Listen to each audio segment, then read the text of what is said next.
دنیا کی بگڑتی صورتحال دیکھ کر دنیا میں اب گھر بنانا انتہائی مشکل کام لگتا ہے، لیکن جنت میں گھر بنانا انتہائی آسان ہے، اور وہ آپ بآسانی بنا سکتے ہیں۔ اور وہ اس طرح کہ جامع مسجد سیدنا حسین رضی اللہ تعالیٰ عنہ میں دوسری اور تیسری منزل کا کام انتہائی تیزی کے ساتھ شروع ہو چکا ہے، اور آپ اس کار خیر میں اپنا حصہ ضرور ڈالیں اور جنت میں اپنے لیے گھر کا بندوبست دنیا میں ہی کر لیں۔ ہم نے دنیا میں بھی دیکھا ہے کہ لوگ اگر کسی دوسرے ملک جاتے ہیں تو اپنے ہی ملک میں رہتے ہوئے جس جگہ جانا ہوتا ہے وہاں کے لیے رہائش کا بندوبست اپنے ہی ملک میں رہتے ہوئے کرتے ہیں اور پھر اس ملک میں جانے کی تیاری کرتے ہیں۔ تو بالکل اسی طرح ہمیں جنت میں جانا ہے تو ہمیں جنت میں جانے کے لیے دنیا میں رہتے ہوئے ہی جنت میں اپنے گھر کا بندوبست کرنا ہوگا۔ اور جنت کا طلبگار تو ہر شخص ہے، چاہے وہ امیر ہے یا غریب، مرد ہے یا عورت۔ تو آپ اپنی اس طلب کو پورا کرنے کے لیے اس کار خیر میں اپنا مال لگائیں اور اپنی طلب کو پورا کر لیں۔ 13 ماہ کے مختصر عرصے میں مسجد کی توسیع کی ضرورت پیش آئی۔ ایک نظر ڈالتے ہیں کہ آیا کیوں۔ فجر کی نماز کے بعد اس مسجد میں درس نظامی کا مدرسہ اسٹارٹ کیا گیا ہے، جو کہ حضرت مولانا عمر شاہ صاحب کی زیر نگرانی گراؤنڈ فلور پر چل رہا ہے، مدرسہ ایکاز۔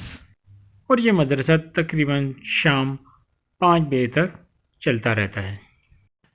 اس کے علاوہ حفظ اور ناظرہ کا مدرسہ صبح 8 بجے اسٹارٹ ہوتا ہے، اور اس کے بعد دوپہر میں یہ مدرسہ دوبارہ اسٹارٹ ہوتا ہے، اور پھر شام میں بھی حفظ اور ناظرہ کی کلاسیں اس مسجد میں ہوتی ہیں، جو کہ فرسٹ فلور پر ہوتی ہیں۔ مختلف علماء کرام کا بیان اتوار کے دن ہوتا ہے، اور حضرت مولانا نثار صاحب بالخصوص لوگوں کی اصلاح کرنے کے لیے اتوار کے دن موجود رہتے ہیں۔ اس کے علاوہ مختلف علماء کرام لوگوں کی اصلاح کے لیے اس مسجد میں تشریف لاتے رہے۔ نہ صرف ملکی بلکہ دنیا کے مشہور اور معروف علماء کرام حضرت شیخ اظہر اقبال، جو کہ ہدایہ اکیڈمی کے محتمم ہیں، وہ بھی تشریف لائے، اور حضرت مفتی طارق مسعود صاحب بھی اس مسجد میں تشریف لائے۔ ظہر کی نماز کے بعد اتوار کے دن اصلاحی بیان کیا جاتا ہے، اور اس کے بعد درود شریف کی محفل کا انعقاد کیا جاتا ہے، جس میں اہل محلہ شرکت فرماتے ہیں۔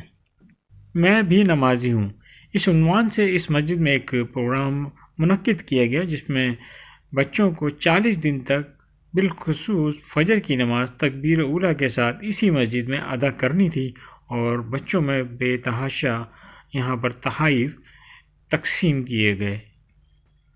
اس کے علاوہ اور بھی پروگرامز میں بچوں میں انعامات تقسیم کیے جاتے رہتے ہیں۔ اس کے علاوہ اس مسجد میں دنیا بھر میں اللہ کے راستے میں نکلنے والی جماعتوں کی آمد کا سلسلہ بھی جاری رہتا ہے۔ ہمارے سابق کرکٹر سعید انور بھائی بھی اپنی سحر روزہ کی جماعت دے کر اس مسجد میں تشریف لائے۔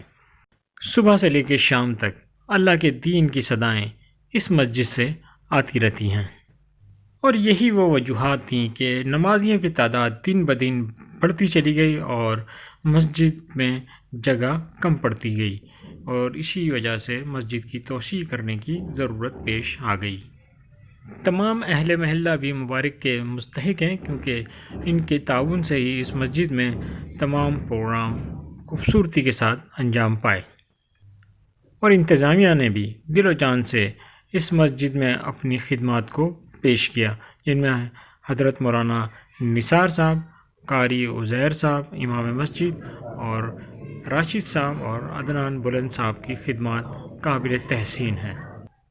مسجد میں مستری اور مزدور کو پیمنٹ دینے کے لیے کیش کی ضرورت ہے۔ اس کے علاوہ سیمنٹ، بجری، سریا اور جو بھی تعمیر میں چیزوں کی ضرورت پیش آتی ہے وہ اس مسجد کو فوری طور پہ ضرورت ہے۔ اللہ نے آپ کو ایک سنہری موقع دیا ہے کہ آپ دنیا میں رہتے ہوئے جنت کا گھر بنا لیں۔ اکاؤنٹ کی تفصیلات اور کیش دینے کے لیے ٹیلی فون نمبر آپ کے سامنے اسکرین پر آ رہے ہیں، اور ذاتی طور پر اگر آپ کو مسجد کا وزٹ کرنا ہے تو یہ مسجد واقع ہے ڈیفینس ویو فیز 2 کراچی میں۔ اپنا بہت خیال رکھیں۔ جزاکم اللہ خیر۔ اللہ حافظ۔